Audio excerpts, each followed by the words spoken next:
Hello, everybody. Welcome in to day 2 of NBA free agency. We are simulcasting on the NBA front office show as well as the basketball bulletin. Happy to have you all here. And the only way to start this show is with this. USA, USA, USA, USA. This whole show is now the Balogun-Tillman Appreciation Hour. If you're here for basketball, you'll get some, I suppose. But Team USA, let's go. Advancing to the round of 16, despite the best efforts of the referee. Yes, what nonsense free was that? Balogun. Right? Can we do? I don't know if they do this or not in FIFA. Do they like rescind red cards after the fact, the way they do in the NBA?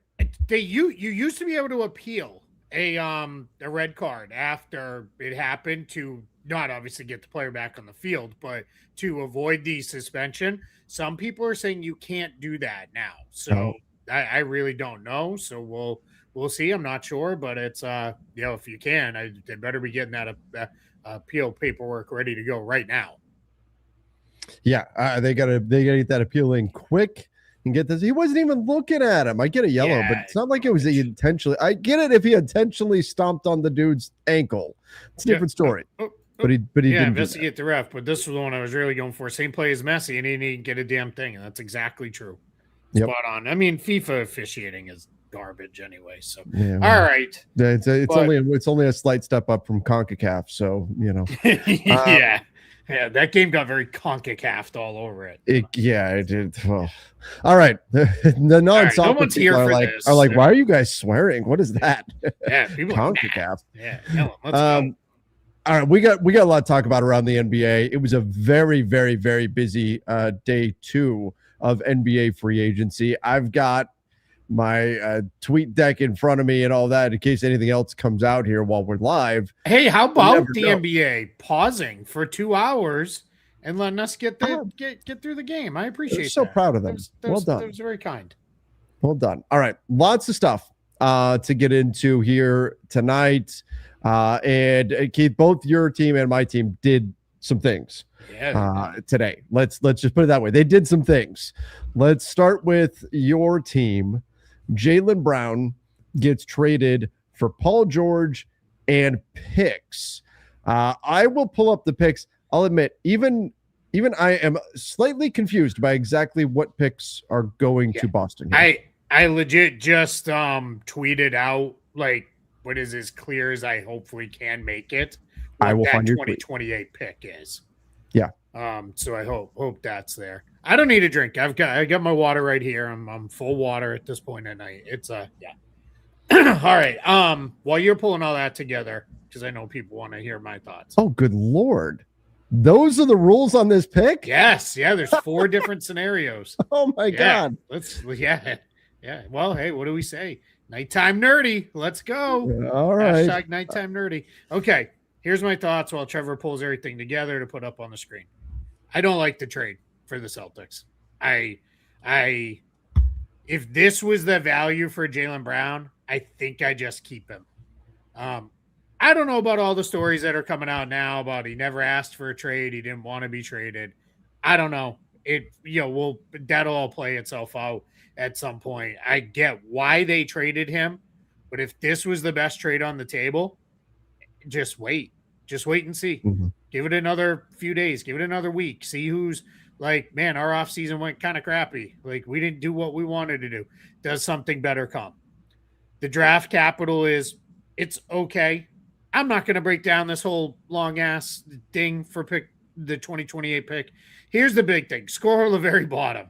Boston either comes away with a decent pick through a swap or they pick up an extra pick. There's one scenario where they get an extra pick. There are 3 scenarios where they get the kind of what should be a pretty good pick. This is complicated because there's also the Celtics pick was formerly swapped to the Spurs that year, so they might actually be swapping the Spurs pick for a Clippers or Sixers pick. So it's very, very messy, but just know that's what it is in 2028. Then it was, do you have the rest of it? Because not now my brain is mushy. Yeah. It was a 2031, I want to say, pick. First round pick, unprotected. Mm-hmm. And then 2 second. The rest. Oh, you need the rest of the trade? Yeah, the rest of the package. Oh, I'm sorry. I thought you meant the rest there of. It is. Yeah, so we just covered what that 2028 mess is. It's either going to be a good pick through a swap, or the Celtics will have whatever they have plus a second pick in that round. So basically what they're hedging against there is, if none of the picks are good, we want a second one. If one of the picks is good, we want that pick. So that's what that is. Now, when you get to the 2031 unprotected first, okay, that's fine.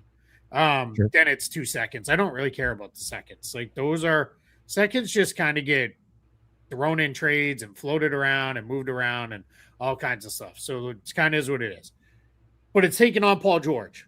Now, a lot of people are screaming and yelling at the Celtics ownership is being cheap. They didn't save much money in this trade. Once trade bonuses are factored in, they might not have saved any over the next 2 years. They did 3 years from now, but I don't think that was the focus of this. I think the Celtics had reached a determination point of, we cannot bring Jaylen Brown back to this team, and we are ready to move on. And this was the best deal on the table after clearly a couple weeks of negotiations. Really, I don't even remember. When did Giannis get traded to Miami? Sometime back in like May? Like, it feels like something like that. Time has no meaning during the NBA offseason. But if this was the best deal that came. The Celtics are worse now, like going into this season. Jaylen Brown is a better player than Paul George. I will pause there to say people are going a little too far saying that, like, Paul George is complete garbage and can't even play and should be out of the league. Paul George is one of those guys who falls under the contract conversation bleeds into the player quality conversation, where his contract is not great. We had him as one of the worst contracts in the NBA for a while. Nobody would be jumping to pay him $54 million this season, or give him that player option for next season at 57 or wherever it's at, right? Nobody's doing that. But on the court, he can still produce some things. So he's not what he once was, but he's not people act like he's completely washed and done and can't provide anything. And that's not accurate. Yeah, then there was the challenge, obviously, that Paul George misses a ton of time with injuries. He had a PED suspension last year. Like, it is just like none of it is great. I would be stunned if we get to the end of next season and it's like, holy cow, Paul George lived up to that contract. This was amazing. But he's not god awful. Like, it is what it is. But he's not anywhere near as good as Jaylen Brown. So from the Celtics standpoint, they got worse. It's hard to see where it goes from here. I am trying to be open-minded and optimistic because I would like to see what else happens the rest of this summer. A lot of people now are floating out, like, do you trade Derek White and really reset? Well, then if I'm Mitchell Robinson, I'm like, well, hold on, guys. Like, let's do the DeAndre Jordan. I'm not so sure I want to go there now if you're not actually trying to win. And it's like I said, how do you tell Jason Tatum? This is almost the opposite when it was the conversation was, how do you tell Jaylen Brown and Derek White and a bunch of guys, all they've done is win, is like, hey, we're just going to punt the season. Sorry, fellas. Like last year. How do you tell Tatum that? If that's what your standpoint is, like, if people are like, oh, he'll get it. Like, I don't think so. This is a guy who's in the prime of his career, came back off an injury, and has done nothing but win since he stepped foot on the floor in the NBA. He's never had anything even approaching a losing season, really, other than one super messy year where everybody got hurt after Kyrie left. But it is like, now you're going to tell him, like, yeah, we're good. Like, just hang out. Like, I just don't think that's going to be how it plays out. So now it's, all right, you're picking up pieces, and where do you go? You have some extra draft capital now. Maybe you can turn that into something. Who knows? They still have a pretty big trade exception. They've still got a couple tradable salaries. Let's see where all this plays out, and how this comes together. A lot of people asked, I know I'm hogging the conversation here, but it's Celtics, so I kind of have to. A lot of people are like, well, maybe they're gonna expand this and Paul George will go somewhere else. Generally not how expanded trades work. When expanded trades how they work is you add other things to the trade. Rarely does the destination of a player in the trade change, unless it's like a super minor player who's like being thrown in as a throw-in to make something work. So Paul George is coming to Boston. They're going to have to do what they can to make the best of it. And let's see where it goes. It kind of is what it is at this point. I am not at any point where I am like, it's at some point I probably get there a lot quicker than a lot of other people, but I reconcile with the idea of this is what it is, and now you have to move forward. You can't. It's not going to change. You're not going to convince them to not do something different. So let's see what happens here. With this and what they do for the next couple of weeks. I mean, I would say summer, but really it's the next couple of weeks. Let's see how that plays out. Yeah, I mean, this is not quite to the same degree as like we saw with Charlotte or Minnesota, right? Where Minnesota at first it's like, oh, they just salary dumped Julius Randle. Oh no, wait, they turned it into LaMelo Ball. That's not quite what's going on. It's not like Boston suddenly could do something like that in terms of absorbing salary and expanding the trade. However, they do pick up draft capital. So I mean, could they get in on a Trey Murphy situation or something like that? Maybe we could see. And they have that big trade exception too. So let's kind of keep that in mind. They didn't really change their cap situation all that much in this. They're like a little bit into the tax, but they've got some wiggle room under the first apron. So there's like in the NBA, you have to expect the unexpected. You never know what's going to happen. And so a situation can pivot very, very quickly depending on what moves a team makes. Now, that said, that wasn't the obviously, this is the big trade. This is what Celtics fans are talking about, what a lot of Celtics fans are upset about, seeing Jaylen Brown go. What is interesting to me is how many Celtics fans are just ready to run Brad Stevens out of town. Yeah. And like, to me, it's a little bit like Heat fans getting mad at Eric Spoelstra. I'm like, you got the best coach in the NBA, and you're like, maybe you didn't like, hey, coach, you should have called a timeout there. God, get rid of the coach. Yeah. Brad Stevens has been great. What have you done for me lately, world? Right? Exactly. Exactly. That's the way that it is. But Keith, your Celtics did a few other things. They also brought in Mike Conley. Good guy, Mike Conley. Good guy for the end of the bench. I don't have a ton to say about it, but I like Mike Conley. Hope this is Boston needed a little bit more ball handling off the bench. They got caught at times last year where they didn't have enough guards. Mike Conley is a really good guy in a stay ready role. I don't expect a whole lot out of that signing, but for a minimum, whatever, it's fine. And the other thing was for 3 minutes they added Mitch Robinson. And then that didn't happen at all because the Walker Kessler stuff broke, and that completely got wiped out. Yeah. I think most. Let me say something positive first for just a second about the Celtics. What? Kind of like Mitchell Robinson for half of Walker Kessler's price, quite a bit. Like I'm kind of okay with that. Like I'm all right. Not that the situations were comparable on getting the two players. Like the Lakers had a crap ton of cap space. Boston didn't, but I'm okay with that. And that was like where it's like, okay, I kind of like that. And then as the day went around, I kind of went like this with the day, and then as the day went along, it went like this. And then Team USA spiked me way back up here, and I'm super happy. USA. Let me bring you back down. Bring me back down. How do you like Mitchell Robinson at more than double what Rob Williams is guaranteed for? I don't honestly mind it. Yeah. Like I Oh, you don't mind it? Yeah, I don't. Here's the only reason why is like unless you're living in a world where both of those guys are so injured that they can't play anymore, then like it doesn't matter, right? They basically got the same contract. If you like just total money. So unless you're saying I mean there's outs in the deal for the for the Blazers side. I will say this too, Robert Williams injuries are chronic knee things. Yeah. Mitchell Robinson has had like weird stuff that's come up. So hopefully, I don't get me wrong. I'm not jumping up and down about this one. And I wonder if did they already know they had the Brown for PG trade working? And if they didn't, would they have done something different with that? Cause I don't know that center spot was the biggest thing, but I think Mitchell Robinson, he's going to fit in really nicely because the Celtics do like having a lob threat at the rim. They had that with Neemias Queta. I mean, we've seen he's an offensive rebounding machine. They're going to get so many wide open second chance 3-pointers off of him just going in there and crashing. And I think with him and Queta, there it is. There's your 40, 48, 45 if you go small, points in the game. That there you are. You're set at the center spot. Again, provided he stays healthy, but Luka Garza is still there as well. So you kind of have a pretty good third big there. But yeah, it's fine. I'm not I'm not super like, yay, everything's solved about it.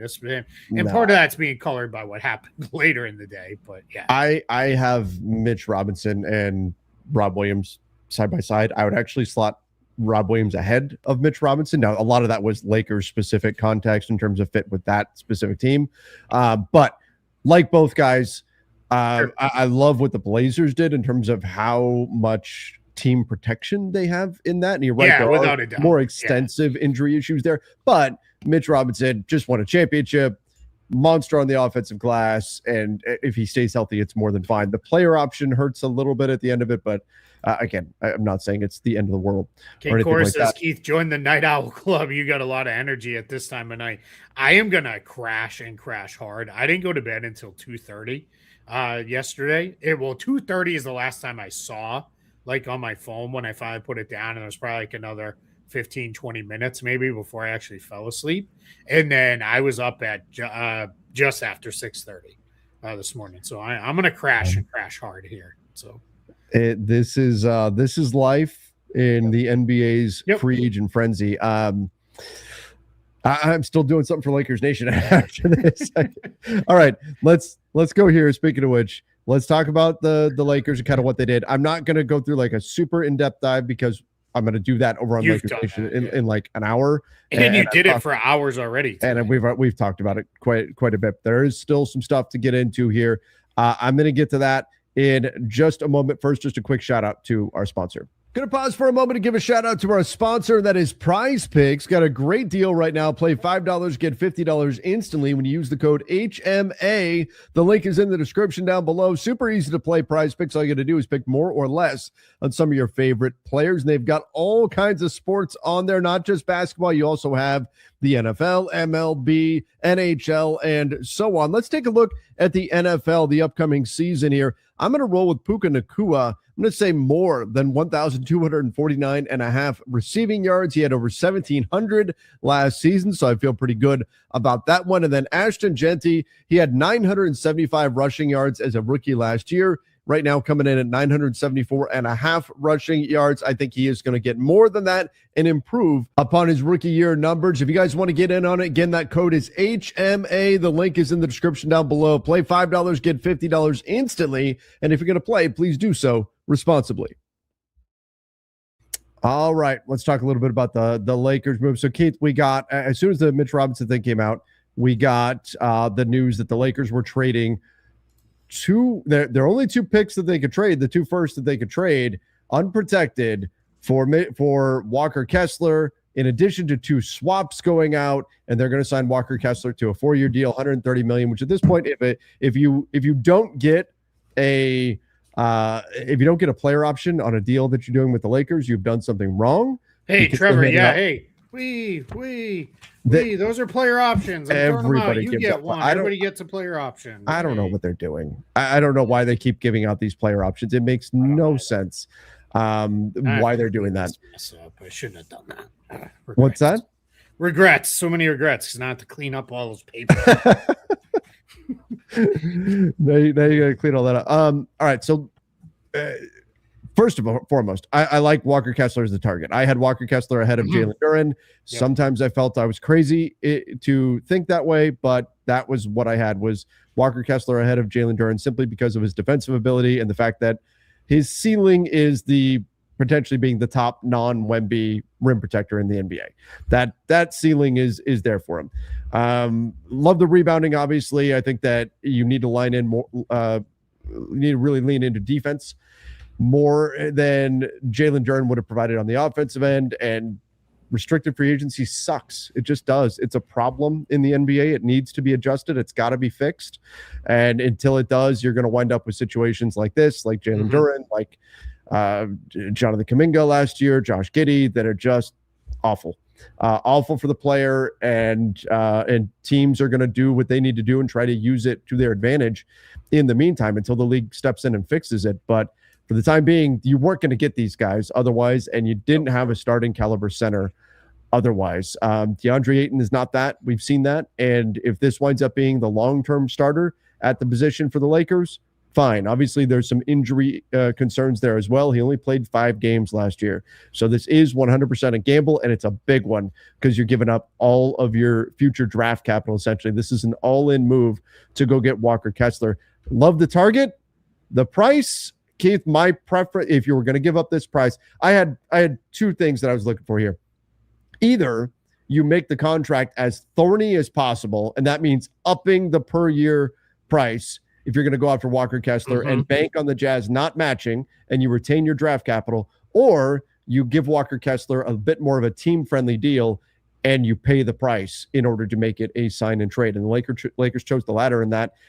Given what they gave up, though, I would have liked to, at the very least, seen Jared Vanderbilt included in the deal to offset a little bit of that salary so that it would have provided them a bit more flexibility to do some other stuff. Because I think they do need to do more. And given how much they gave the Jazz, I think that's the least Utah could have done, given how much draft capital was going their way. They now control the Lakers draft forever, basically. Yeah, for a long time, yeah. Right. So this is a big time gamble. Again, love the target. The price would have liked to have seen at least a little something else going the Lakers' way, whether that's, one of the swaps not in there or Jared Vanderbilt in the deal or whatever. Something along those lines happened there, but the Lakers did what they needed to do to get the job done and get their guy, get Walker Kessler. If he turns into the top non-Wemby defensive big in the NBA, there won't be any complaining. The problem is with the price you paid and with what you're paying him, you really need him to hit that. And this is what's going to be ring true on all of the deals the Lakers made. Everything has to hit their ceiling. Yeah. Otherwise, there's a way where there's a very decent probability of this coming in at you lost value on the ultimate package of the deal. I will. So, lot to respond to there. Most of which, shocker, I tend to agree with you on most of what it was. We approach things from a very similar place with the way we evaluate this stuff. Couple things for me with this is you're right on. You need him to be that level of a defender because of the price, but you also need it because of the roster. This roster is still super light on defense. Like there's just not a lot there defensively that you're going to feel great about, especially on the perimeter. Now, if you're going to be a little weak on the perimeter, I think feel a little bit better about let's have the big stopper in the back. I'm not super concerned about the injury stuff with Walker Kessler. Prior to this past season, a lot of that was shenanigans, stupidity of like, oh, he's got a bad whatever, and he's not going to Jazz play tanking because of it. Yeah, because he stubbed his toe. Yeah, exactly. Oh, he's got the sniffles. He's out for a month. Like just it was stupid stuff like that. Last year, he did have a serious shoulder injury, but everything I looked into, all the people I talked to were, it's now been corrected through surgery and should not be a problem moving forward. All right, maybe it won't be, right? I mean, that's my hope, and I'm going to trust people said that. It sounds like it's a very correctable kind of thing, and then it usually doesn't recur. So I'm not really worried about the injury stuff with him. On the very positive side, Walker Kessler showed a little bit of signs of maybe having a jump shot that we didn't really see before. Now, is that in a place where it was like, who cares? Everybody shoot whatever shots you want. Play like Andrew Bynum and throw it from the other end of the court. Like silliness as the Jazz were tanking. But I think shots, though. What's that? It was on 8 shot attempts. Yeah, exactly. Yeah. But even the year before, just it's just a little, right? There's just a little glimmer in there where it can be. Hey, and if that becomes just a every once in a while thing, you're playing against Wemby, and Wemby's like, I'm not coming out of the middle of the paint, right? And if he can take a couple, let's see, as I always say with big guys, they're not 3-point shooters until they are. Al Horford never took threes until that's all he started taking. Brook Lopez never took threes till one night he woke up and was like, you know what, I'm not going to play in the post anymore. I'm just going to become bombs away from three. And both of those two guys became incredibly good 3-point shooters. So let's see with that. So I'm good. The contract, little high, not bad though. I don't mind it. My running joke all day has been, I got the Lakers a better deal in the mock off season on Dunked On for Walker Kessler because I got off of Jared Vanderbilt's contract. That's right. And Dalton Connect's contract, and I paid Walker Kessler less money. and gave up one last pick. So there it is. I'm ready. Lakers. I already said it. I'll paint the house purple and yellow. Let's go. After today, I might be ready to paint the house purple and yellow. No, that's too far. I'd paint it blue and white for the Magic instead. But yeah, so Kessler, is it a little bit of an overpay? Sure, but you have to overpay if you're going to get restricted free agents. It is what it is. I'm okay with this one. I could have done without the player option on the last year, but then maybe Kessler's like, well, then let's just go an offer sheet route then, right? Like, and that's the control the player has in restricted free agency, where you could kind of make it even a little tough on the team you want to be with that. So I think this is a pretty good pickup given the other parts of the roster construction. He was very clearly in my mind, for when you factor in reliability, age, potential, and injury history, he was the best defensive big that they could get.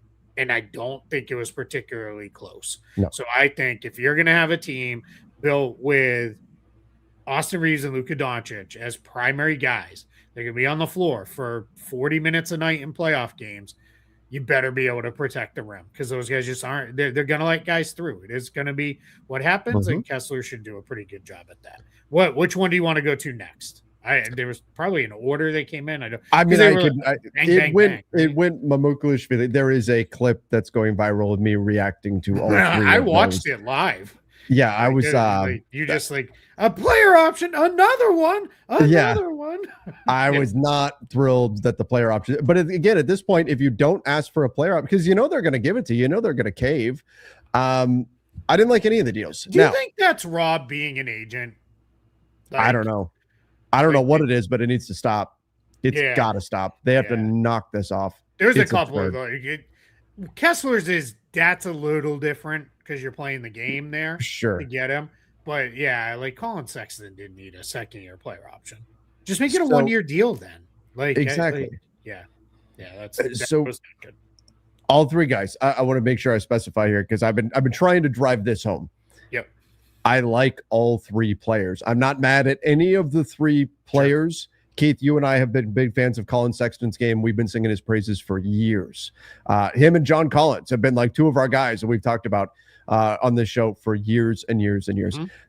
My concerns are, I felt like all three guys got, rather than see team-friendly deals, they got player-friendly deals that were probably right about at the ceiling of what you would expect them to get in free agency, as opposed to some of the other deals that we've seen in the market. That you've seen that have come in at an excellent value. And I'm concerned about the fit of all of these players together when it comes to who's defending on the perimeter. You lost Marcus Smart. You didn't replace that with anything resembling his level of defense. People go, well, Quentin Grimes. No, Quentin Grimes is a above average defensive player. He's not a good enough defensive player that he's going to make up for other people. You need guys who are he's not a wing up. Stopper. No, you need guys who are going to do those types of things. So Sandro Mamukelashvili, I think you can make a real good case for him over Rui Hachimura if that's ultimately what the decision came down to. He's a very good player. Like him a lot. Don't understand why there's a player option on the deal, but I don't understand why there's a player option on any of those deals. That doesn't make any sense whatsoever. It's just like this is like your thing where you're like, I'm gonna go to my death. What was it? Oh my gosh, this is my brain finally shutting down. What's that super famous movie? And I can't think of it now, but where it's like Citizen Kane, and he's like Rosebud. Oh, Rosebud. You're going to be on your deathbed. Player options. Player option. No, to me, it needs to be a give and take, right? It just needs to be a give and take where, all right, hey, if we're going to go to a fourth year, we're going to put a team option on the last. We're going to do something. And you look around the league, most of the teams that are near the top of the league, they've got player options. They've got non-guaranteed deals. The teams have protected themselves. And they're not doing it. The Lakers are going all in. And if it's the same thing with Kessler, if each one of these guys hits and is what the Lakers clearly think they're going to be, there's no problems. But you didn't protect yourself against the downside. That's my issue with these. And then again, how it all comes together as a roster, they're not done, but it's not like they've got a whole lot of room to go spend. Maybe there's a wave and stretch with Jared Vanderbilt to open up some flexibility or something, but there's not a starting wing on the roster. You lost a few starters, right? And you didn't look. Quentin Grimes not a starter. Sandro Mamukelashvili is not a starter. These are good players, but these are not starting caliber players. And if right the now you started tomorrow, they probably would be, right? Well, that's what I'm saying. They're not though. These are not starting caliber players. So that can't be your solution for losing some of your actual starting caliber talent. So that's the issue, is that they're not done here putting this together, but they don't have a whole lot of flexibility to do much more. So it's the context of how everything comes together. I like Mamu. I like Colin Sexton. I don't like him as a Lakers target. It's very, small combo guard who likes to score type thing, but doesn't defend particularly well. It's falling back on that. I would like this whole situation a lot better if Colin Sexton was Marcus Smart, if Colin Sexton was Kelly Oubre, any of those guys. Quentin Grimes was fine, again, big contract, but fine as a target. I'm just concerned about how it all comes together. Again, like all three guys, deals were a bit high for my liking. I don't see any team friendly in there. I see a lot of player friendly, and that's perpetuating a problem that they've had. And we'll see what they do on the wing. I think right now they are very, very reliant on one or probably both of Adou Thiero and Cameron Carr being able to play immediately. Yeah, and that's worrisome because that's a second-round player from a year ago who didn't play much as a rookie, and then a rookie. That's a crapshoot. You're hoping one of those two guys can maybe pop. Right. I'm gonna just pull this very quickly. Just here, Pablo's asking what was my reaction to the Brown trade. I already did that. That's what we opened after we gushed about Team USA's big win, of course. Let's go. In the World Cup. But then we went right into the Brown trade. So I have to go back and watch the beginning of the show. Spoiler, I didn't like it. so we can kind of go from there. So all right, so I'll give my thoughts quickly on each one of these guys for the Lakers. We already did Kessler. Sexton's a weird one to me. He's an on-ball scorer. He's not a great off-ball player. That's been kind of the issues in the places he's been. So I just where does he fit? Because he's never going to have the ball if he's out there with Austin Reeves or Luka Doncic. Mm-hmm. So I don't know that that's a great fit. There will be games. Remember, I think I said last night, I was like, Brandon Williams could be a guy who kind of makes sense just because he plays with a ton of juice. If you could get that out of Colin Sexton, okay, maybe right on those nights. And it's good depth. It's just, for me, there was more important things they could and should have used the room exception for. Or just hold it in reserve and did not just sign minimums and then use it later if you needed to. Grimes is okay to me if he's in your wing rotation. I like Quentin Grimes, but like you, I don't necessarily love the fit. Not really a starting level 3. The benefit you have with Luka is the point guard on offense, but defensively you can put him anywhere at 1 through 4 because he's just going to guard the weakest opposing guy probably. And in a lot of ways, you're probably better off if he's guarding a 3 or a 4 if they're bulkier guys because he does better against those guys because he is really strong. So that one with Grimes, I don't know. I don't super love that pickup. And then Mamu, love the player. Don't even mind the fit. Yeah. Provided he's your backup big in the 3 big rotation between the 4 and the 5. I just think it's a little bit of an overpay. I think this is a guy who played on minimums only in his career. And now all of a sudden it's just less than the non-taxpayer MLE. That felt a little weird to me. That just felt like a little too much. And I know there are people who are like, oh no, he's definitely going to be worth it. And I think there'll be nights where people love him, but there were some nights with Toronto where he just was kind of out there and not really doing a whole lot. But it's not going to kill you. These contracts are all fine.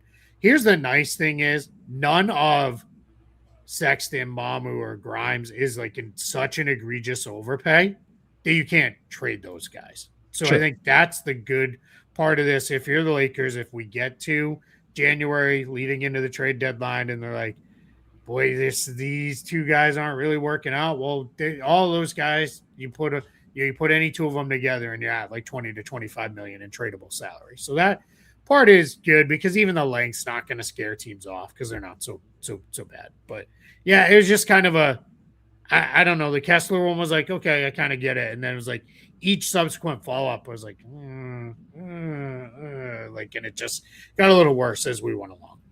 Now, I will say that, I've been, and well, you know what? Actually, I will hold my further thoughts on this till we get to Lakers Nation, because otherwise I'm going to go down a rabbit hole and I don't want to hijack the whole show. And we've got a lot more to cover. That space is set up for me to go down those kinds of rabbit holes. We have a lot more to get into. Okay. So Trevor and I had a really wonderful day with our NBA teams, and we're both super happy, and this is awesome. And Keith, I find myself in a spot where I'm so torn because I get, I see people in the chat saying, why are you so negative and all this stuff? And I'm like, usually I'm the very optimistic one, and I'm really not trying to give a negative side of things, and I'm trying to separate because these are three players that I really do like, and I'm happy. Like, I was hoping for John Collins, but I'm like, okay, it's Collins, like another guy that I've loved for years that I think doesn't get enough respect around the NBA, and now he's a Laker. Like that side of it's kind of cool. So I'm very torn on all of this. It's the value of the contracts versus the players themselves, and that's where the split is for me. That's all. Don't get me wrong. I like these guys, and I'm curious to see what they do from here, because again, expect the unexpected. If they go find a way to add a defensive wing or two, Vadu Thero pops or whatever, like, okay, maybe you got something that you've put together there. There's some pieces they've assembled. I'll go further in depth on Lakers Nation. I promise I am not completely negative on all of this. There is upside to it. There are things to really like. And again, I'll go further in depth over there. Yeah, I'll leave this with two thoughts of, first, I don't think this matters because I don't think either are close. I think when we measure, and what do we measure as Celtics fans and Lakers fans, it's only titles are all that matter, right? None of the rest of this it doesn't, just making the playoffs does nothing for us as fans, or should for fans of the either franchise. The Lakers are closer to a title right now than the Celtics are. Like, it's just like, that's not, I don't even think it's particularly close. I don't think either team is close, to be very clear, but they're closer simply because of the presence of Luka. Like, that's like, and I love Jason Tatum, but like, it's Luka and Los Angeles. That's just a pretty good combo. So we'll leave that part there. And then my second part is, whenever you're ready, let's just bail on all this garbage. We'll move to San Antonio and be Wemby supporters and just be done with all this stupidity and just start over. But I would know. I would feel. I don't care. We'll change your identity.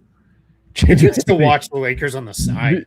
Be like the witness protection program. Is that what you're saying? Like My Blue Heaven. Yeah. All right.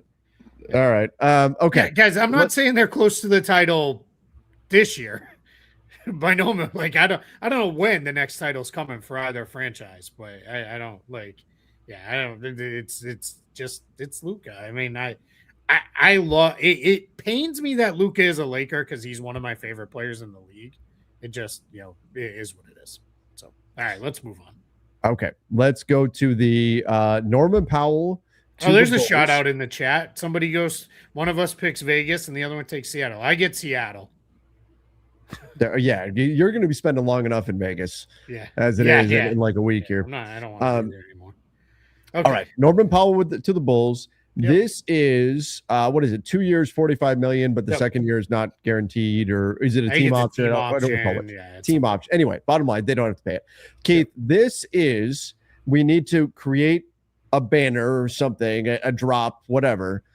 This is what is now going to be known as the "Don't let us be bottom three" contract. Yeah, we got to avoid the relegation. Yeah, that's what this is. That's what this is for sure. This is a, please, Norman Powell, we're going to pay you more money than a contending team will. Come to our team, give us 20 plus points per night, and make us not be one of the three worst teams in the NBA. That's exactly what's going on here. Had the rule changes not gone into effect, the Chicago Bulls would not be signing Norman Powell right now. Nor would they have traded for Nick Claxton. Correct. That wouldn't have happened. They also probably wouldn't have signed, who was it? Well, Zach Collins' extension might have still got done, Yeah. but it just definitely would not have been the way all that would have gone down for sure. Completely agree. I think we are in a place where these are the good impacts of the lottery reform, because there's not a team, if you look at it right now, there are team like we can pick, like the Bucks are probably going to be pretty bad, the Grizzlies are probably going to be pretty bad, but they are not like, I don't ever want to turn them on even in October and November when they're still kind of nominally playing their guys. Like, these teams are all very interesting right out of the gate. Like, there's no teams that I'm looking at. I was kind of looking at that in the middle of the day today when things had kind of calmed down for a little bit.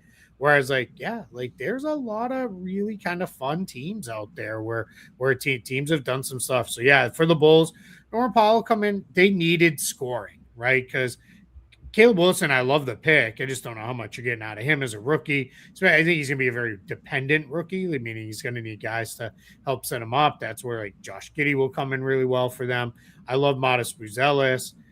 Giddey had a really nice season last year, but really it's like they needed somebody to put the ball in the bucket. And like that's what Norman Powell does. So on those nights when it's like, man, everything is scuffling, it's not going right, Norman Powell's going to get you 25 points. Probably not going to be the prettiest all the time, but at least get you some buckets. So this signing I think is good. I think the contract makes a lot of sense. I think for teams that have flexibility to do contracts like this, we will see more of these moving forward over the years, whether it is acquiring the 1 year deal like the Nets did with Julius Randle, or it will be like signing a guy to a 1 year. I didn't love that it got referred to as a balloon contract. Norman Powell made more money than this a year ago. Yeah. And Norman Powell is coming off an all-star contract. It's not like they gave him like, here's $40 million. And everybody's like, oh my God, what are you doing? The one I was thinking with that, I think the Lakers gave KCP like a decade ago, 18 million, was it 20 million, something like that? When guys Sixers gave JJ Redick $19 million. Yes, that's a great one. The Sixers given JJ Redick that, but just when they had money to spend and said, if it's 1 year, we'll give it all to you. Exactly. Let's go. Yep. Might as well spend it all there. We have one. Yeah. And that was with that Sixers group. It was like, all right, we really need a shooter. We don't need a whole lot else that we want to go after. So we're just going to go with, go with Redick for a lot of money. So yeah, I have no problem with what the Bulls did. We get Norman Powell. I think this is good. Let me just one other quick thing. Norman Powell's going to be in the league. I don't know how many more years. I cannot first time not spell it normal Powell with like to save my life. I don't know what the hell my problem is with it, but it just gets me every time I write normal Powell. Dude, and I have to go back and fix it. I have to learn how to spell Mamukelashvili, and you're struggling with Norman? Mamukelashvili. Mamukelashvili. All I know is I can't wait, Keith, to get to say Mamukelashvili when he hits a three. I'm so happy. If I have to lose Rui Hachimura, at least I get somebody else that I can throw a 3-pun. Someone asked, they didn't ask in the chat here, but they asked on Twitter when we were doing the show, and they're like, if I'll be able to make it, if the Lakers can still sign and trade Rui Hachimura. In theory, yes, but in reality, no, because sign and trade him without anything coming back. Basically. Yeah, that's it. Yeah. Because the Lakers they're at the cap now. Like they've used all of their cap space. They can still do minimums because they've got a little bit of room. Before they would, I think, what did I tell you this morning? Like $5.5 million under the tax. I think it is, and really the thing for them will be the first apron because that's their hard cap at that. But they've got enough things where they can do. So yeah, I mean maybe they work something where it's like trade route. Well, no, they wouldn't even do that because you would lose the trade exception. So the answer is actually no. It's not going to be a thing. Right. All right. Tobias Harris to the San Antonio Spurs, 2-year deal for him. The Spurs taxpayer mid-level. Yeah, taxpayer. So Spurs were pretty adamant about not going beyond a 2-year deal, and if you look, that's when you get Wemby's new contract. Wemby's contract, but who else gets a new one? It's not. Is that Castles? Castle. Yes. Castles kicks in at that year, right? My brain, it's not 100% there at this point. So Castle will kick in on his new deal as well at that point. And so I think that's a big part of why the Spurs are looking at the Bucks going, let's try to keep some flexibility for them. But I love the fit of Tobias Harris. Frankly, I was going to love the fit of any of the guys they were connected to, Rui and John Collins and Dean Wade and any forward that could shoot. Yeah. And Tobias Harris, good veteran, played well for the Pistons last year. This is a solid pickup here for the Spurs. Yeah, I think we're in a place with the Spurs where they're also bringing back Harrison Barnes on a very reasonable 1 year, $8 million contract. So that's that. There's your depth forward. Harris we'll see if he starts or not. I kind of think he may start more in the regular season just to kind of keep from going small too much throughout the course of the year and putting a lot on that. But they did extend Julian Champagnie. He'll be on the books for about $14 million next year. So really, I think that's a pretty good pickup. I would have liked Rui Hachimura a little bit more, just because I trust him a bit more as a shooter. Oddly enough, I trust Harris a little bit more to do stuff with the ball in his hands. To do basically anything else. Anything else, yeah. Right. I just don't know how much do you need him to do anything with the ball in his hands. You've got all those guards and you have Wemby. I'm just not sure. Still remains to be seen. They're not going to trade De'Aaron Fox. I think that's super clear now that that's not going to be a thing. So I think we're in a place where let's just kind of watch how this Spurs team comes back at it. But I think getting Harris in there while you retain your other guys, really good work for San Antonio this summer. And remember, they added the bigs at the draft. So Jaden Quinton's is more of that's a lottery ticket for them. Like if that hits, like good luck to everybody else. And then Terrace Reed Jr. Yeah, that's more of the all right. Quintons, we're going to wait. We're going to get him right and see what happens. And then with Reed, it's going to be you could step right in and play right away. He could have stepped in and played in the finals last year, and you would have been like, okay, he's fine. Like I think he's ready to give a team 10 minutes a night right off the bat. So good work this summer for the Spurs. All right, Kelly Oubre to the Pacers. That was 2 years, $17 million on that. Yeah. Why not? The Pacers are ready. You got Ivica Zubac. Unfortunately, they didn't get the number 5 pick in the draft. They were really hoping to get that. Didn't work out that way. But you bring in Ivica Zubac, you get Tyrese Halliburton back and healthy, Nembhard, Nesmith, Siakam. Now you add Kelly Oubre to the mix. Yeah. And the Pacers are ready to roll. Yeah, I mean, you still have Obi Toppin there. You've got TJ McConnell coming off the bench, Ben Shepherd. Like, this Pacers team's deep. Like that's a lot of dudes that can play.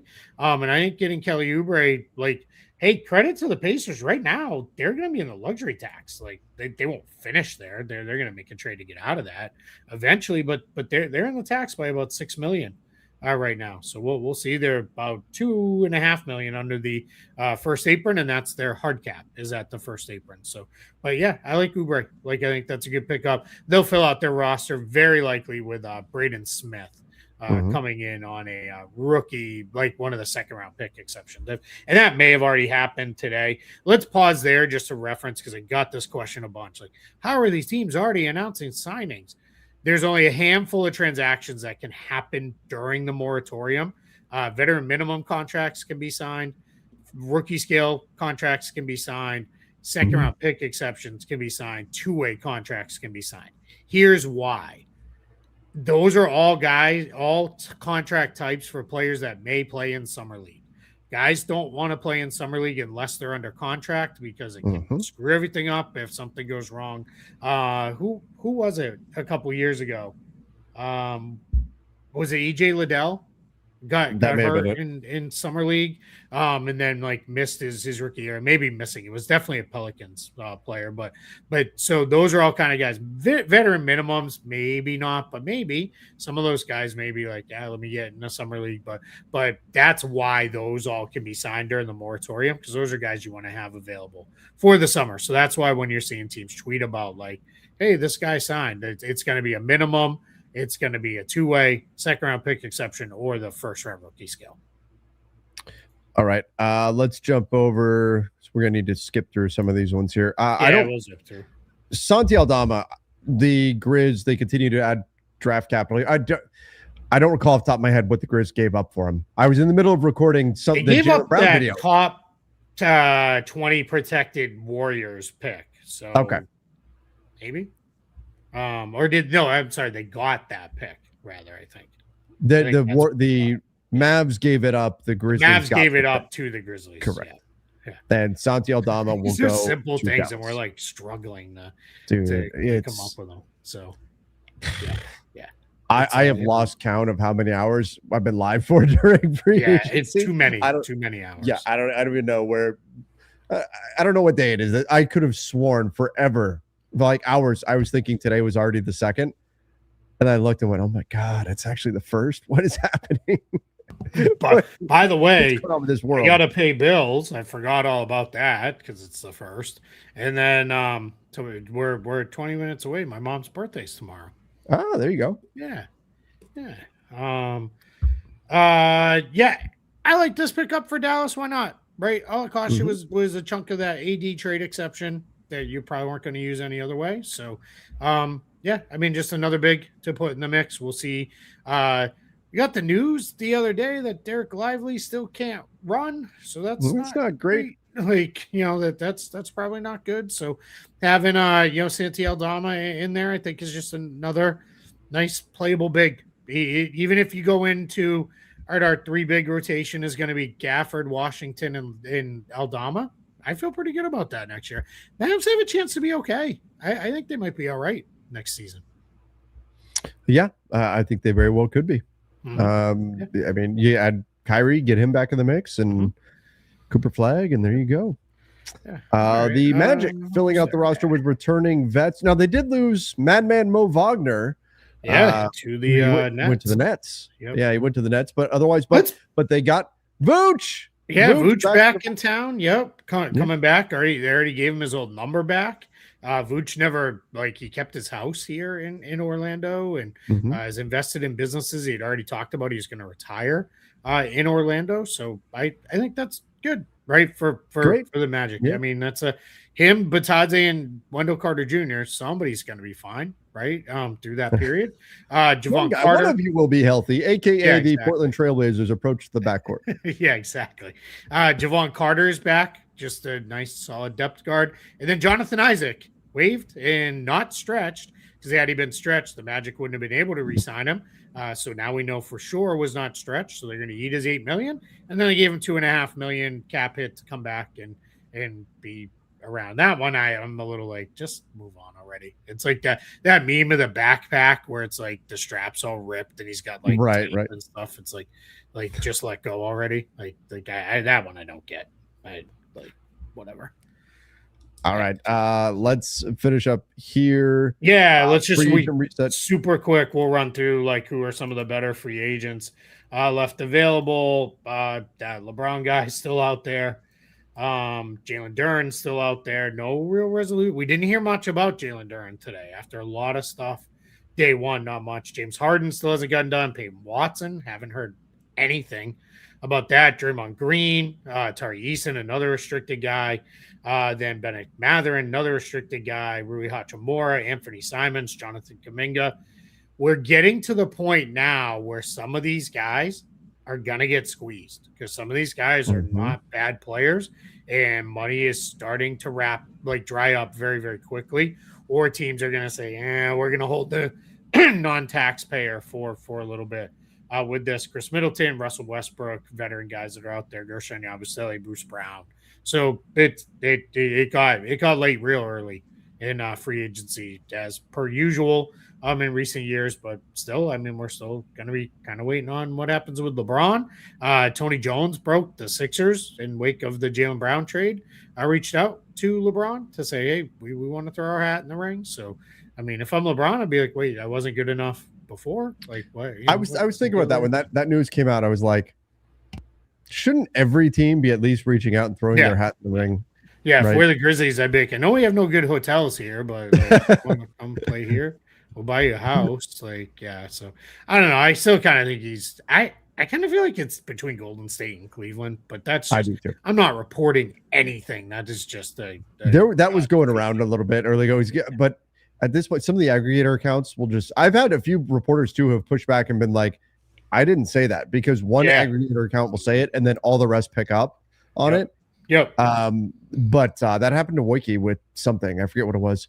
Yeah. But I did see that bouncing around a little bit that it was probably Cleveland or Golden State. I think my preference would be Cleveland just for symmetry, just to, watching the way he teared up at the video that the Cavs played for him this year, I'm like, that it means something. I'd like to see him be someplace where it really means something, where the fan base, like, he means something to them too, you know, in that way. So I think my preference would be Cleveland, but wherever he's happy is where he should go. I want to pull this. Sorry, this question is a good one. Mo Wagner's mutual option. So we've heard all this mutual option this year. There's been like 4 of them, I think. These are actually going to be mutual options where both sides have to opt in, or either side opts in for the players to continue forward. These are not going to be the James Harden, you pick up your option, then your contract is partially or non-guaranteed. There are a couple of those, but these ones are actual true mutual options. We have not seen them in contracts in like 20 years. So that gives you a sense where people are like, we got to get creative here. So we'll be both the player and the team will hold an option on the season, and that's where it's going to go. So let's see how that all works out. I mean, they're not going to play out for a few years for some of these, or I guess a couple years, because like Wagner's only on a 2 year. So that's how the mutual option will work. So it'll be super interesting to track that, a whole new thing to take a look at. All right. Spending power reset, I think, was the other one. It ain't much. Yeah, it's the Nets. The Nets have cap space left. The Pistons, maybe. We'll see what happens with Jalen Duren. They could end up going down this cap space. We didn't talk about John Collins to the Pistons. That's like one of our favorite guys. How did we not complete? How did I leave that off? John Collins is the patron saint of the front office show. Yeah, and we didn't even talk about him. I love the fit with the Pistons. Yeah. That's great. I think that's a really good pickup, especially if he was in Tobias Harris.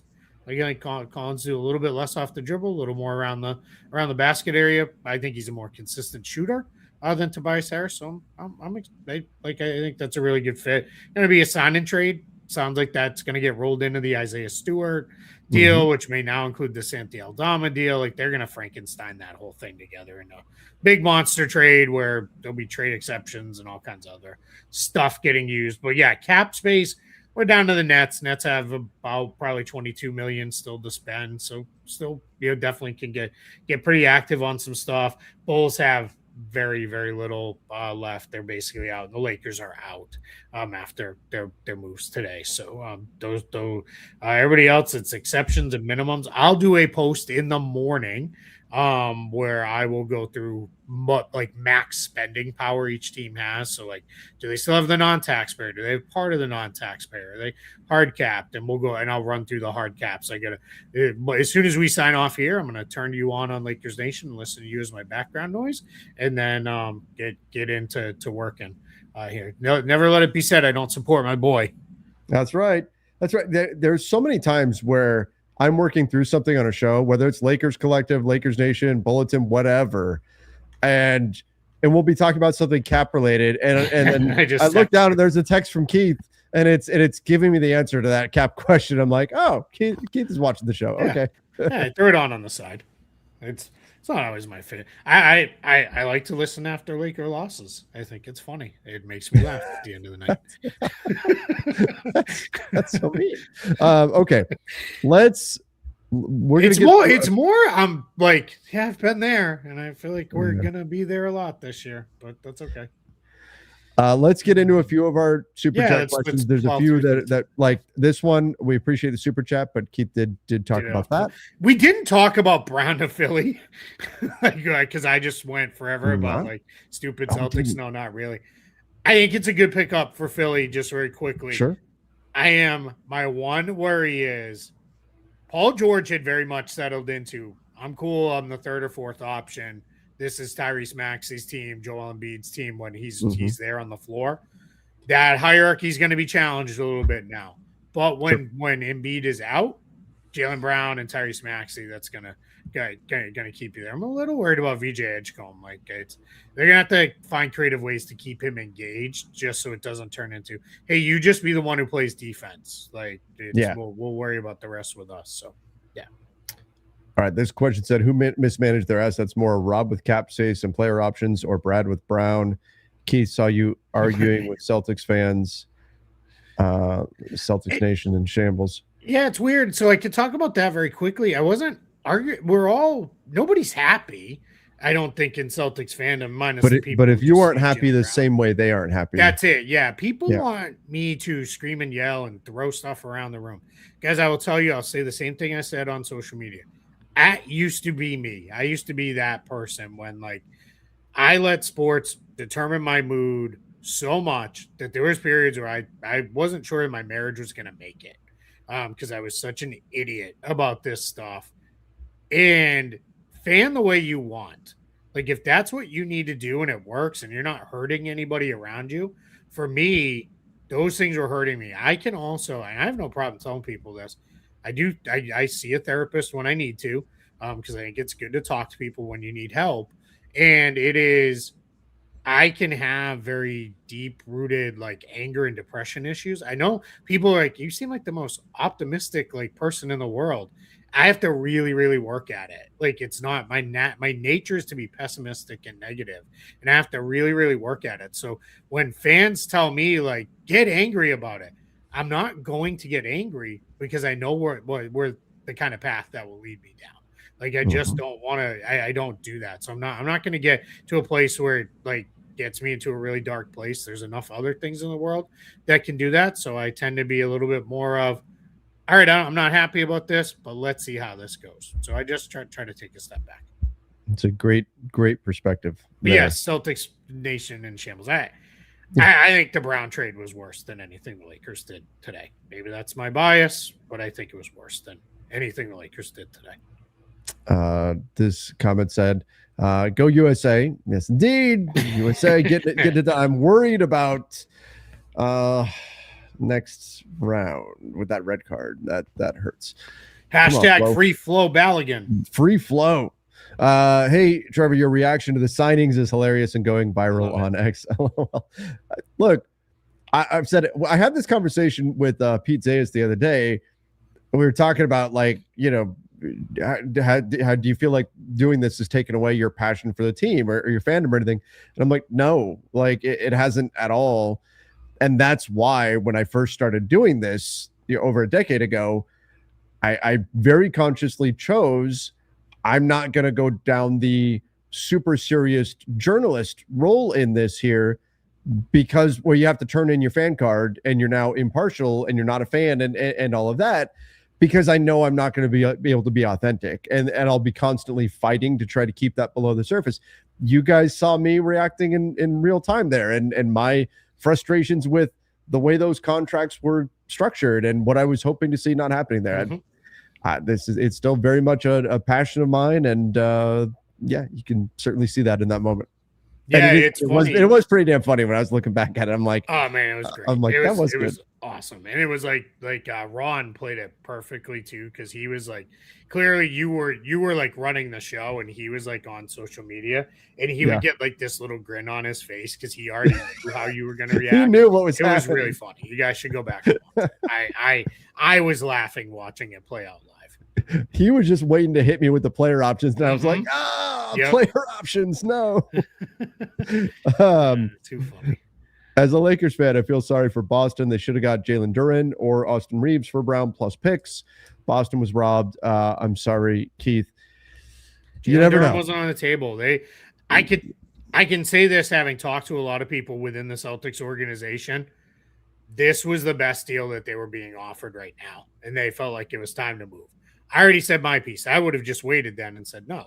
Then we will figure this out another way. There were not bad, because a lot of people are like, why didn't they go get this deal? Go get that deal. Those other deals were not actually on the table. This is what was, and this is what it was. So, all right. Let's go. Reeves, $120 million, 4-year, no trade clause be a better option. Well, they couldn't. I don't think they can give him a no trade clause. No, he's not eligible. You have to have 8 years in the league, 4 years with the same team. I know he's getting closer, but Nick Vucevic is eligible for a no trade clause because they do not have to be consecutive. It's like the Lillard thing where he got it. Yeah, exactly. I think it would be hilarious if Nick Vucevic got a no trade clause on a minimum contract.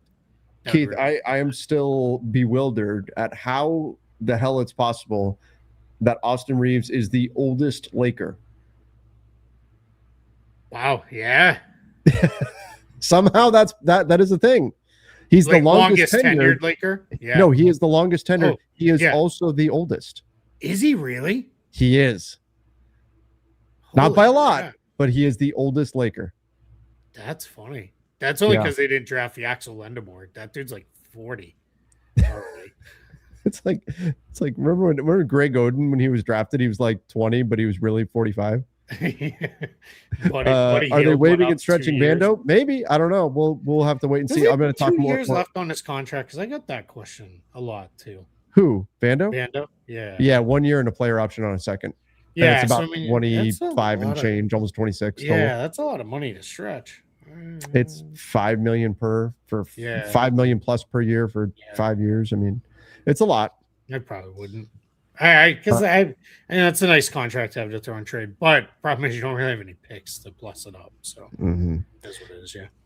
If you were to rate the Lakers, signing 4 out of 10, how would you rate it if we gotten a true 4 like Oubre or Collins? I'd feel better about it if Colin Sexton was John Collins. Having 0 tradable assets for 5 years has me very disappointed. Like a Westbrook level of disaster off season. I don't know. Like, let's see it actually play out before you start. Like, that's one of the worst trades we have ever seen in terms of impact, like across sports. You took a team that was a championship contender perennially and made it decidedly not that. You're still paying for the sins of that trade. Like, that's an all-timer. So if it's putting you in that state, like, I would say step back a little bit. I understand if there's frustrations, but I wouldn't be going that far with it. Yeah, I agree. We're not there yet. Yeah, we won't know if we're there for a year. Grade Boston and LA free agency so far as of day 2. Yeah, I mean, I don't know. I very purposely don't do letter grades on things because they only come back to bite you. But I'll just give it a big thumbs down and a raspberry. As a sad Lakers fan, the C's folding gives me joy. And Celtics fans will look at the Lakers right now and go, well, at least that stuff happened. Yeah. If Stewart got traded for 3 seconds, Ayton can definitely get us the same, if not more. The Lakers not having any tradable picks in 7 years is not good. No, you're not getting. Isaiah Stewart has way more value than I think Ayton has value in this market where teams are desperate for bigs right now. I just don't think you get 3 seconds. No, he's not saying it's a lot. I'm saying he's a movable contract at $8.1 million. Yeah. Oh yeah. The Lakers should not ever pay to get off of his contract, but and that Stewart thing was a very specific. Like, Pistons are like, we need to move on to go do it. Right. Dort, Thunder, Laker, or somewhere else for. Well, he's not gonna be a Laker. They don't have the space to take that in. I mentioned, like, could the Nets take him or something if they're really just trying to move off that salary? Well, Keith could offer Connect and Vanderbilt, but the Thunder wouldn't want that. So right. Yeah. Luka, Reeves, Grimes, PJ, Skywalker, Mavs take the swap. I have no idea. Oh, dude, a PJ Walker for the one remaining pick swap that you've got. Who? I don't know. I couldn't. PJ Washington. Sorry. Oh. I don't know why I said Walker. No, probably not. It's because I'm running on fumes. No. That wasn't on you. That was just a weirdly worded thing. Going to bed, so I'll watch the replay. Most plausible Nets transaction: Trey Murphy, Dort, Rui signing, Rui, or Brook Lopez. Rui. Brook Lopez isn't a free agent. They picked up his option. Yeah, Rui, for sure. Can LA still get Rui? No, they don't have. They don't have. He wants to play for the minimum. Keith, you're my favorite follow love you. Lakers Nation Channel 2. Trev, question for both of you guys. One, is Vando getting cut? Maybe. We'll see. It depends. You have to have a reason to do it. Yeah. You have to have a reason to do it if that's the move you're going to make. And 2, likelihood of LeBron going to Philly. I would not. I would slot Golden State, Cleveland, Miami ahead of Philly as options for him. But who knows? Who knows what he's doing? You know what I just thought of? Imagine if they wave and stretch Vanderbilt, and 5 years from now we come full circle in our relationship and how we met, talking about how are the Lakers going to work around like $5 million in dead cap money because of that. Remember, it was Luol Deng's dead cap money. Was like, that was when I first started coming on Lakers Nation with you. I will schedule a tweet for the moment that his cap, because that was one of my best, I probably isn't anymore, but for a while that was like my best performing tweet ever, and I had no idea why. Like 2 years before, I scheduled a tweet to announce that Luol Deng's contract was finally off the Lakers books, and then completely forgot about it because years went by, and it went out there, and I'm like, why am I getting all these notifications? And it got like picked up by aggregator accounts and stuff. I'm like, yep, okay. So funny. That was when it was. If people don't remember, it was a legitimate, like, are they going to be able to create the room to sign LeBron because of Luol Deng's dead money on the books? Yep. And like, I came on, I think I did like 4 or 5 shows with you leading up to that free agency about like, how do they work around this? Besides the Luka trade, Rob has made a team-friendly trade or given a team-friendly contract. I feel like he isn't a good negotiator, which is important. Yeah, it's been rough. Yeah. Will the Lakers have money next summer to get someone? Probably not. Probably an MLE. Non-taxpayer, yeah. Non-taxpayer MLE. Yeah. Yep. Maybe I'm too optimistic. Feel the Lakers are going to be better than anyone expected. Hope you're right, Tyler. All the young guys will know their roles and will work hard. I feel like that'll translate to winning. Well, yeah, I mean that chemistry, that's going to be that's going to matter for sure. I think they're going to be a really good passing team, which seems weird with LeBron being gone, but I think Mamu's a pretty good ball mover. Walker Kessler, at least, in that Jazz system, they ran a lot of really good stuff. So yeah, it'll be. I mean, this is Luka and Austin's team, and it's the rest have to orbit around them appropriately for them to be good. We were trying to come up with, what do you say when Colin Sexton hits a 3? That's where this comes from. Because of my different puns, L3J for LeBron, Hotch 3 Murrah, Austin 3. Yeah, front office after dark has started. Its clock just ticked midnight. That started over on Bulletin. We get a little spicier over on Bulletin. So that's that's where that's coming from. Don't you? So you know how people always call 3s bombs? You should just do like we are Sexpa Bomb. Scott Sexpa Bomb. Yeah, that could be it. And Grimes has to be grimy, right? Oh yeah. Like there's no Grime 3. Just maybe, yeah. If you got to work the 3 in there, yeah. But grimy, he loved it. That was our thing. I believe that we will win. America 2-0. Let's go, Trev. I'm drunk and love you and the Lakers Collective. You're awesome, even though you like Boston, Keith. Oh, appreciate that. You. Appreciate that. Enjoy it, man. Yeah. Tobias passed Kobe and if they had lost, I don't think I would have done the show tonight. I would have been like, nope, I don't want to. That would have been too sad. Yeah. I saw that about Tobias Harris. It's up to like $330 million now. This stuff, Kuminga, I'm going to get into this stuff over on Lakers Nation in just a bit. We'll talk about options and all that kind of stuff. Same thing here. The options for them to pursue, I will get into. I like that though. I like that too. He might get priced out and he might be available for the minimum and real role for him with the Lakers too. So I like that one. Thanks for all the content. NBA summers are fire. The NBA offseason destroys all other off seasons. Yeah, it's not close. Yeah. It's not close. Yeah. It's just the amount of movement, and like one guy moving can make such a massive difference. In like football, it has to be a quarterback for that to happen. Yeah. The baseball offseason is just like months long. Like it just takes forever to play out. And hockey, no disrespect, man, just not our thing. Don't know. I don't know what that's all about. Is there any way to get Duran still? Duran for the Lakers? Right. They got their center. With Walker Kessler? Like that would be a mistake. It's weird. I think people look at Jalen Duran and they're like, he's 6'10", he's a power forward. And it's like, no, he's not. He's like 270 pounds. Like, it's like not fat either. Like he's like well-built dude. So I'll be honest, I have no idea where Rui is going. Brooklyn. Yeah. That's my guess. Feels like the place. Keith, would you rather have this trade or go back and do Jaylen Brown plus for Giannis? Yeah, maybe. I mean, time machines don't exist. If they did, I wouldn't have ate so much food in my 20s. But it's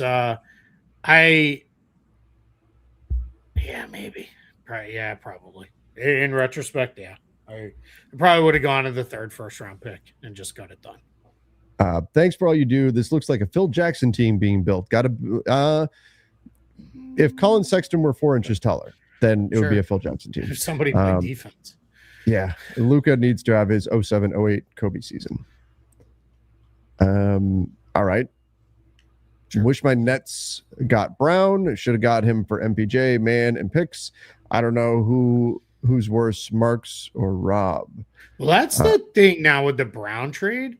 There's all these other teams. I'm seeing their fans asking like their people. Couldn't we have done better? Like, right? Couldn't we have beat that offer? Yeah. Like, why didn't we offer more than that? And it's, I mean, the reality is they didn't, right? Like it's the Celtics do not take a bad deal to take a bad deal. Like they took the best deal that was in front of them. So yeah. Can you do sign and trade with a no trade clause to the next team? The only way you could do that, Alex, would be if the player was already eligible for sign and trade, but that'd be very hard. You have to have 4 years with the same team and to be 4 consecutive years. Like Trevor said, Damian Lillard got a no trade clause when he went back to Portland because clearly he already had more than 4 years. He's got more than 8 years in the league, so he was able to get a no trade clause. But in a sign and trade, I mean, it would have to be like everything aligns where you're sending a guy back, like LeBron back to Cleveland or Miami. If somehow that turned into a sign and trade, it's not going to, but that would be there. What do you think happens first? Do you think LeBron gets signed, or do you think the Lakers would have to actually renounce him? Because that's super nerdy, but like it would be. I think LeBron gets signed. I don't know. Like he can take his time, but I just think I don't think it's going to take that long for some reason. I don't know. I don't have any. I'm not basing that on anything. I think Brian Windhorst said today he thinks it'll be Monday or Tuesday. He's like, I think he's going to take the weekend to figure it out and then go from there. This lineup is meant to be for the okay. The Lakers stuff I will get into over on Lakers Nation, which I'm going to jump over to in just a minute. What other realistic moves should the Nets make? Sign Rui. Yeah, I like Rui Hachimura for them. They probably could use or absorb Lou Dort, maybe both if they have the room. Yeah, they probably don't have enough room for both. But yeah, I mean, I kind of like that. I like the Rui idea for them. It's probably a little too late to mess around with offer sheets unless you really wanted to get a little spicy and test like Tari Eason or Peyton Watson. Maybe you could go that direction. I think, well, we've got a lot of guards, but they don't have a lot of shooting guards. So Anthony Simons could be a good pickup. Kuminga, that would be a good spot. Maybe, I guess not. They already have Randall and Porter. That probably would scratch that one. That's a bad idea. That's sleep deprived me saying that one. I don't know. Get up to the salary floor too and sit on cap space into the season, like whatever you have left, like the 19 million or so that you could have left. I would be all right with that. All right. Let's wrap things up there. Yeah. Appreciate all of you coming in and joining us. I'm going to jump over to Lakers Nation and do some Lakers specific stuff for, I don't know, until I pass out, which will probably be shortly. And so come join and see if I can stay conscious long enough. Watch you fall asleep on air. Just to watch. It's been a long day, but I'm excited to go kind of deep dive into some of that stuff. Be like 1,000 weirdos watching you sleep. That's you'll do like you teach your school kids, right? Just exactly cover it. Well, that's for your headphones. No, I know. Headphones in, you get your AirPod. Do the whole thing. Now they just do the hood of their switch. Yeah, those are allowed. All right. Well, yeah. Thank you guys. We appreciate it. It was not our most. Well, I don't know. I think we did okay. We weren't. We made fun, it. Right. We survived. It's good. But yeah, again, we say it all the time. We love the support. Please hit the like button on the way out. Again, like 4,000 or 5,000 different people in here watching. Please hit that like button. I know it sounds silly, but it really does help people find the show. That's part of what drives in the YouTube algorithm, and it just helps us out. Yes, indeed. All right, everybody. We appreciate all of you for being here. I'm going to take like 10 minutes. I'm going to go live over there. I'll get it all scheduled. So hopefully I'll see you there. Till then, see ya and stay safe.